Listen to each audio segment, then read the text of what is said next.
नमस्कार, मैं हूं विजय विद्रोही और आप देख रहे हैं अनकट। देश में कुल मिलाकर ऐसा लगता है कि उल्टी गंगा बह रही है। ये हम इसलिए कह रहे हैं क्योंकि उत्तर प्रदेश के अंदर बीजेपी की सरकार एक जनसंख्या पर नियंत्रण का एक ड्राफ्ट बिल पेश करती है और उस पर हिंदू संगठन ही उसका ज्यादा विरोध करना शुरू कर देते हैं। दलित और ओबीसी जो बीजेपी को वोट देते रहे हैं, उन्हीं की तरफ से विरोध होना शुरू हो जाता है कि ये उनके खिलाफ जा रहा है। इसी तरह Delhi high court uniform civil code समान नागरिक संहिता पर एक बार फिर जोर देता है तो टीवी चैनलों पर बीजेपी के प्रवक्ता जोर शोर के साथ यूसीसी का समर्थन करते हैं। मुसलमान इसका विरोध करते हैं, लेकिन प्रतिक्रिया थोड़ी सधी हुई होती है, इतनी ज्यादा विरोध की नहीं रहती। कुल मिलाकर भाव ये रहता है कि पहले बिल तो लाइए, प्रस्ताव तो लाइए, प्रारूप तो सामने रखिए, उसके बाद बात करें। संसद में इससे भी और बड़ी उल्टी गंगा बह रही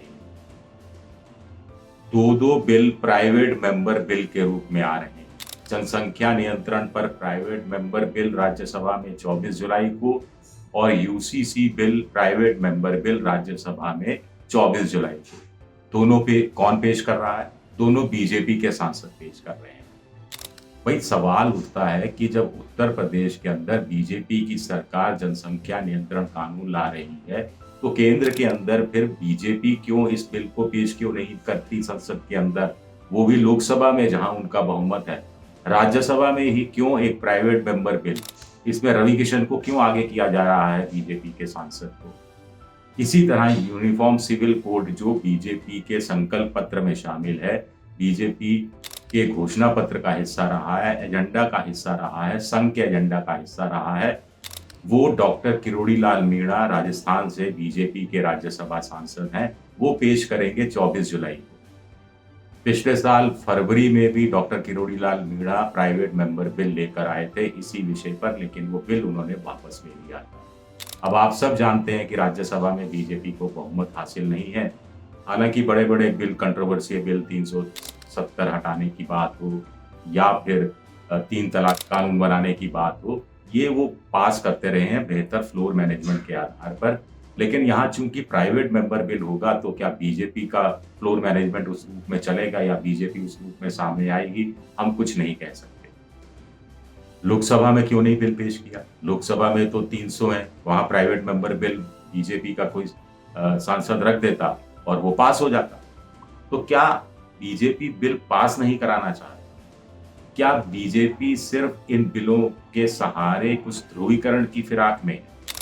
क्या उत्तर प्रदेश में विधानसभा से चुनाव से पहले एक बार फिर वो डिवीजन वाली जो राजनीति होती है, जो विभाजनकारी राजनीति जिसको विपक्ष करार देता है, उसको बढ़ावा दे रही है?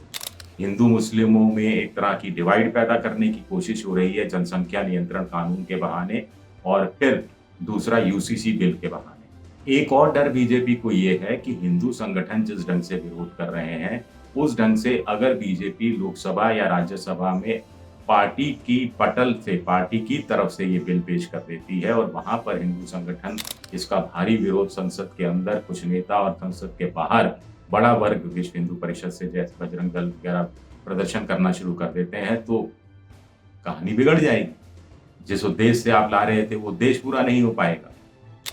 आखिर प्रधानमंत्री जब 15 अगस्त को लाल किले की प्राचीर से जनसंख्या नियंत्रण की बात कर सकते हैं, वो कह सकते हैं कि जनसंख्या और प्राकृतिक संसाधन और दूसरे संसाधन, इनके बीच में एक सामंजस्य, बैलेंस बनाया जाना जरूरी है। छोटे परिवार को वो राष्ट्रभक्त परिवार जैसी चीजों से भी करीब करीब इनडायरेक्ट वे में जब वो तुलना कर सकते हैं, तो फिर बीजेपी को क्या संकोच होता है लोकसभा में बिल पेश करने का, व्हिप जारी करने का? क्या बीजेपी को इस बात का डर है कि जैसा कि नीतीश कुमार ने, जो जेडीयू पार्टी से हैं, जो बिहार में उनकी एनडीए की सरकार है, उन्होंने ही विरोध कर दिया है उत्तर प्रदेश के जनसंख्या नियंत्रण कानून का, बिल का, ये कहकर कि सामाजिक रूप से पिछड़ापन दूर करने की जरूरत है, शैक्षणिक पिछड़ापन की दूर करने की जरूरत है, महिलाओं का सामाजिक उत्थान, महिलाओं के शैक्षणिक स्तर में सुधार किया जाना जरूरी है, और ये जनसंख्या नियंत्रण कानून की जरूरत उस रूप में नहीं है। तो उनको क्या लग रहा है बीजेपी को कि अगर वो लोकसभा या राज्यसभा में अपने दम पर बिल पेश करती है तो फिर कहानी पलट सकती है। बहुत सवाल ये उठते हैं। वैसे भी प्राइवेट मेंबर बिल पास नहीं होते हैं। 1970 के बाद से इस देश में कोई भी प्राइवेट मेंबर बिल पास नहीं हुआ है। करीब 3000 के आसपास बिल पेश किए जा चुके हैं, जिसमें से 3 या 4% पर चर्चा हुई है। 96% बिल पर तो बिना चर्चा हुए ही वो बिल खत्म हो गए। 1970 से पहले जरूर 14 bill private member bill pass हुए, जिसमें भी 1950 और 1960, 1952 और 1960 के बीच ही करीब 6 बिल पास हो गए थे। और इन 14 में से 5 बिल राज्यसभा के जरिए पास हुए हैं। 2 बड़े इंपॉर्टेंट बिल हैं प्राइवेट मेंबर बिल जो पास हुए हैं। एक था कि जो अभी मतदान की जो आयु है 21 सालों से घटाकर 18 साल जब किया गया, तो वो प्राइवेट मेंबर बिल के माध्यम से किया गया था। इसी तरह 1971 में जो प्रीवी पर्स खत्म किए गए, उसके लिए भी प्राइवेट मेंबर बिल लाया गया था। कुछ और महत्वपूर्ण बिल है सुप्रीम कोर्ट की कार्यवाही को लेकर या संसद की कार्यवाही को जो पत्रकार रिपोर्ट करते हैं। 1956 से पहले ये व्यवस्था नहीं थी कि वो रिपोर्ट करेंगे तो कैसे करेंगे, कोई नियम कायदे कानून नहीं थे। फिरोज गांधी 1956 में एक बिल लेकर आए थे, प्राइवेट मेंबर बिल, जो कि पारित हुआ था।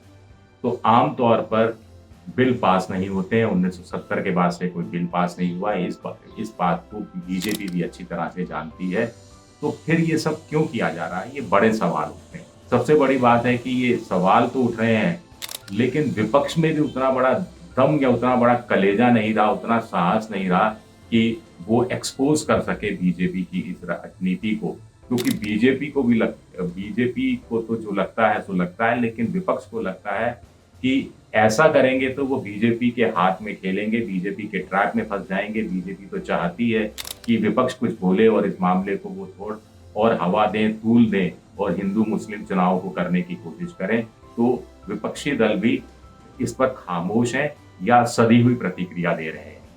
ये सब उल्टी गंगा बह रही है, मैं फिर कहूंगा देश में। शुक्रिया आप सबका, बहुत बहुत शुक्रिया।